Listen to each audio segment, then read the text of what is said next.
Introducing the best online comedian of all times in Africa, all the way from Nairobi, Jaymo msee.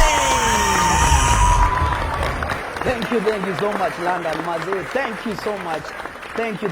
I'm so happy to be here in London. Of course, I've been having some communication problems while going to the shops because some of you white people can't hear what I'm saying. But as my old man would say, this language that you brought to us came with a ship, and of course there was a lot of spillage in it. That's why some of us can't communicate the way we are communicating. I want to tell you today, I'm so happy to be in the land of colonizers. And one thing that has baffled me is, what did your grandfathers really want in Africa? I would like to stay here in London. Was it because of adventure, or what was the problem? But talking about colonizers, my grandfather participated in inviting your grandfathers so that you guys would go back to London. And what I find it selfish from your side is, when your grandfathers came to Kenya, nobody invited them. They just came. They came and they did their thing until we chased them away. But now, me coming to UK here in London, I have to be invited by someone. Why? That is the utmost sense of selfishness I've ever seen with white people. But talking about colonizers and colonization, I only have a problem with one thing. And the one thing I have it is about religion. Because you guys came to Africa, we had gods. Come on, talk to any community. Go to any place. We had a god. We also had like cool gods. You understand? Like, for example, in my community, our god was cool. You understand? He would make it rain. Not the one you're thinking. No, not the one for money. Like rainfall. Yeah, you understand? For planting seeds, for planting maize, potatoes, everything. We had a god. So anytime, this is how we talk to our god. So if there is a plague, for example, there is a disease, the cows are dying, the goats are dying, or something, we just go slaughter goats. If the smoke goes up straight, then our god have had us, and he will do what we have asked him to do. You understand? If the smoke goes zigzag, we know the god is angry. You understand? Our god used, for example, I'm Kikuyu. Kikuyu is one of the tribes in Kenya. Our god used to live around Mount Kenya. You understand? It's one of the highest mountains in our country. And most of you, I know, you want to come to Kenya, you want to go to Mount Kenya. Do you know why? Because that's where our god lived. You understand? It's a sacred place. But you guys come, you just think about mountain.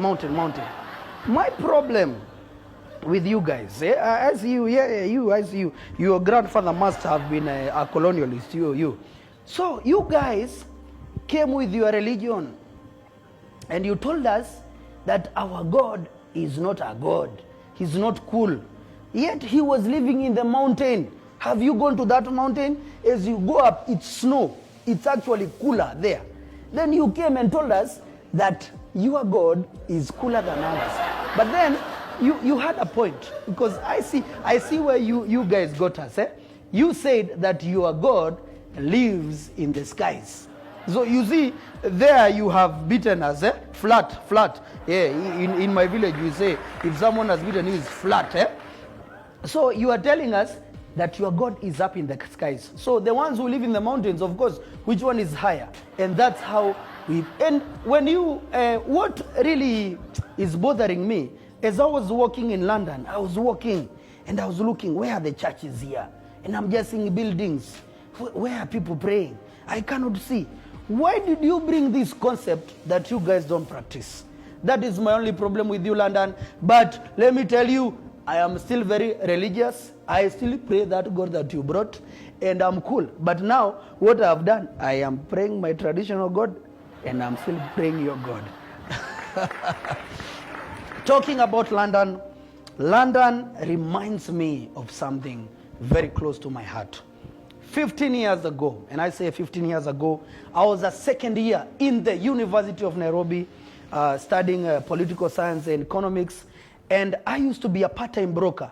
A broker is the guy who can go get something and sell it at a higher margin and make some money from that.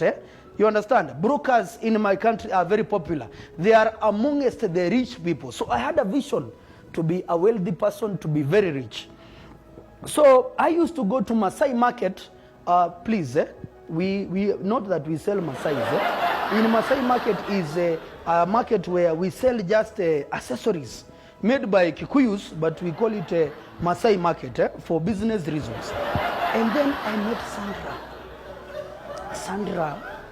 Sandra is the girl of my life. This was a white woman who made me believe that we did not have a problem with the white people. And all the atrocities that they did to our grandfathers, those were grandfathers and grandfathers. You understand? Me, I don't have a problem with the white people because this was Sandra, lovely woman. I loved her on first sight. So we meet at Masai market, we exchange pleasantries, I get her number. She was living in a hostel near my university, and within no time we started dating. And we are dating, we are happy. You can imagine now, the grandson of a Mau Mau dating a white woman by the name Sandra. She was from London, you guys. That is the time I knew I would cut off my university education and go to London. You understand what I'm saying? So Sandra came to my life, changed it. I don't know how she changed it, but I think she changed my life. So Sandra, one day we are dating. She was here for 3 weeks holiday. She has said she will go back now after 3 months. So 1 month into the dating life, Sandra tells me we need to talk. I'm like, You know, in my country, if a woman you're dating tells you we need to talk, there are two things. One is she's pregnant or she wants to leave you. So I'm like, okay, maybe she wants to go back to UK. That's why she wants to leave me. Or maybe we are going to give birth to a half caste. This is, can you imagine a baby born by a colonialist and a Mau Mau? This is a baby who has so much power. So I say, baby, okay, sawa, I'm coming today, we talk. So I go meet Sandra. And then Sandra tells me, Jaymo, I want us to talk about our relationship. I'm like, is there a problem, baby? And she's like, no. We just need to talk. I'm like, oh, what's the problem? She tells me, I want us to take our relationship to be an open relationship. I'm like, baby, we have been in love. We are in a relationship. What are we opening in this relationship? She tells me, the concept of the open relationship is you can go out, you can sleep with whoever you want, and then you can come back home to me so long as you protect us. And I'm like, deep down in my mind, I was kind of happy. I'm like, hey, I think this is why white people are progressing in life. How does somebody gives you permission to cheat on them? Like, just go, do your thing, and come back to me. I was getting excited on the point, but deep down in my mind, I was also like, this must be a psychopath. This is somebody who wants to kill me, and she's looking for a good reason to kill me. But then, as I was thinking, she's like, I have not finished. I'm like, okay, baby, Sandra, tell me. And also me. Now this is Sandra telling me, even her, she can go out and cheat. No, cheat. She can go out and sleep with other guys and still come back. I was like, hell no, Sandra. You cannot come back and colonize us again. Yeah, you want to sleep with me and sleep with my friends or boys? No, it cannot happen. She told me, I'm leaving you. And she left me. But she told me one thing. You will remember me. You will remember what an open relationship is. And you know what? In my country, I want to tell you today, in my country, just the other day, that's when I remembered we are in an open relationship.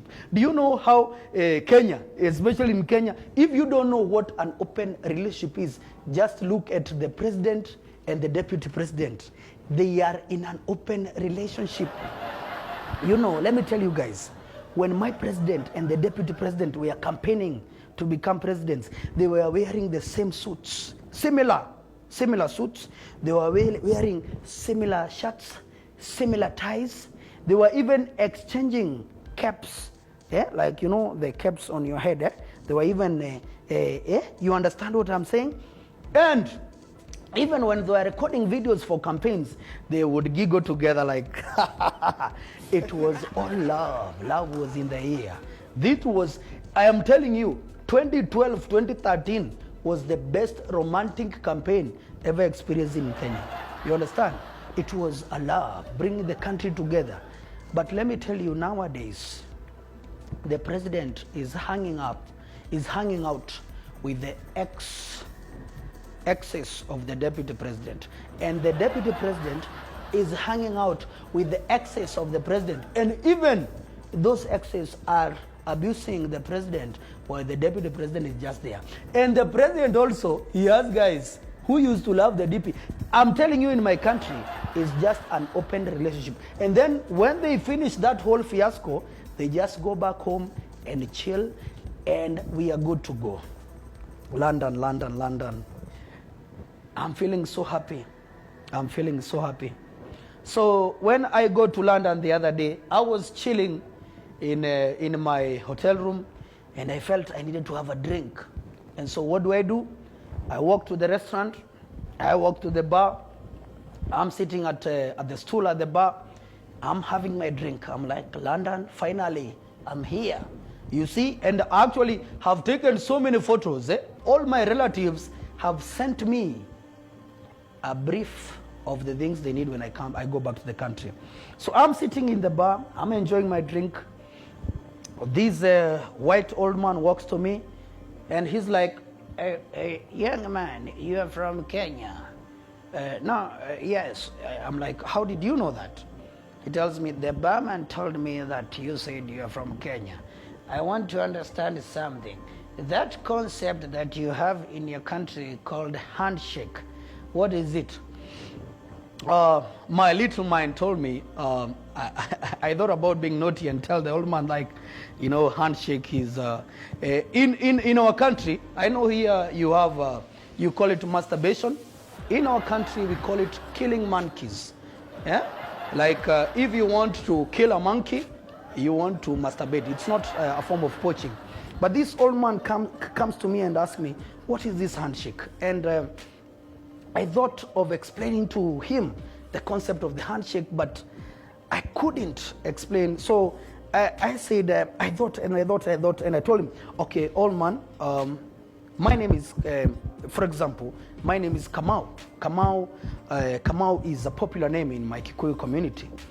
And on the other side, there's a guy called Omondi. Omondi also comes from the Luo community in my country. So this is how the concept of the handshake works. So I am Kamau. I support a guy called Freedom. If you like it in Swahili, he's called Uhuru. And Omondi supports a guy who they call father. But in our language, you say Baba. You understand what I'm saying?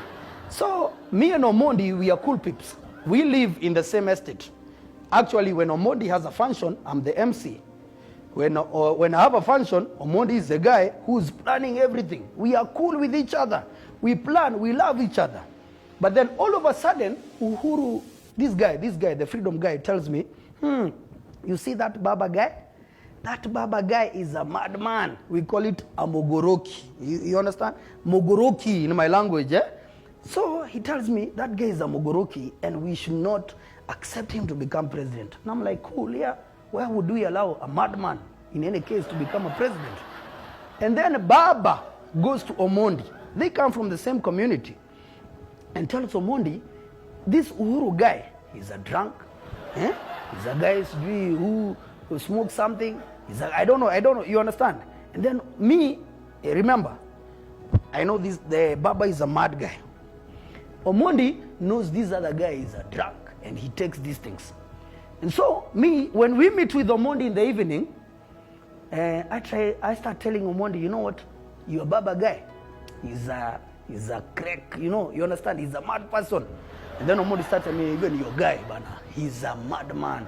That guy of yours, he drinks, he does all these things. And so me and Mondi, we start fighting. When we are fighting, Uhuru and Baba, remember, yes, he doesn't have another name, he's Baba. Eh? Uhuru and Baba are just there chilling. They are with us. We start fighting with Omondi. We are fighting, we are fighting, we are fighting, we are fighting. They are watching us, they are watching us. And then, within no time, when we are killing each other, they just shake each other's hands and they say, peace becometh in the Republic of Kenya. And that's the concept of handshake, guys. That's how it works in our country. Even this time the elections are coming.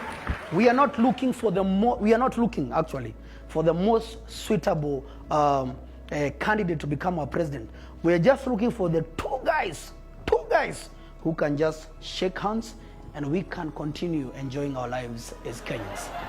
London, London, London. I love it, I love it, I love it. Tomorrow, I want to visit some of your museums. I want to visit some of your fancy places. I've asked around.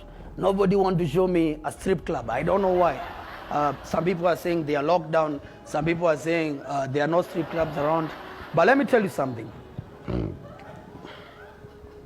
Let me tell you something about my personal life. In my personal life, I have a talent.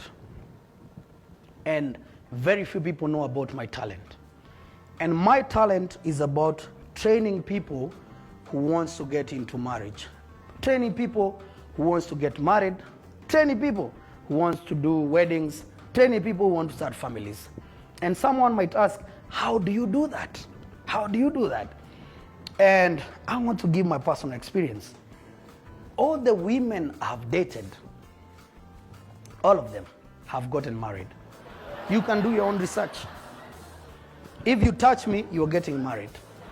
And it happens within a split of a second. If you leave me, or I leave you, then you're getting married. Because all my exes, after we call it quits, all of them, they get married. And so that's why I'm saying, if you're standing there, if you know somewhere, like from you guys, if you want to get married when I'm in London, please just date me. Date me. Date me. I'm here for 2 months. Date me, even if it's for 2 days. The next person will marry you. I'm the best trainer. You know where I come from? Most of the lecturers in our universities, they don't operate consulting firms. And I came to relate with them. I'm a sort of a lecturer who lectures people on, yes, and offers them an opportunity to train with me, and then they get married. So when I'm in London, please, if you want to get married, please see me here. And I'm telling you, once I date you, is a ticket to get married. And talking about marriage and life achievements, the other day I went for a job interview, and the interviewer asked me a very technical question, which I thought, how would I answer this question? Because the interviewer asked me, one of the interviewers asked me, which life achievement would you say you have achieved in your life that you think will add value to this company? Or so that I think they just wanted to test me and see, would I add any value to the company? And I was there, I said a lot of bullshit. I said, you know, I've started companies, I've done this and this, I've worked in companies, I worked in this project, I did this. But one thing that I wanted to say, which I think for me is one of my life achievements, is that I converted a celebrated lesbian to be a straight person. And many people would ask, how did this happen? So I used to visit this place where these, you know, these tomboys, they're wearing the caps, wearing the jeans, the Timberlands and everything. She's trying to cover her ass and you can't see nothing. But one thing, I fell in love with this person, and within no time, I convinced them to change their ways and to be straight. And of course, I'll have a problem with the LGBT community, but I want to tell you that, of course, you guys have taken so much of our people. And of course, we just, in my community, we say, once you take, we also return hand. we return hand and we take one of them. Thank you so much, London. Thank you so much. I love you. I love you. I love you. Thank you so much. Thank you so much. Thank you so much, London. Asante sana.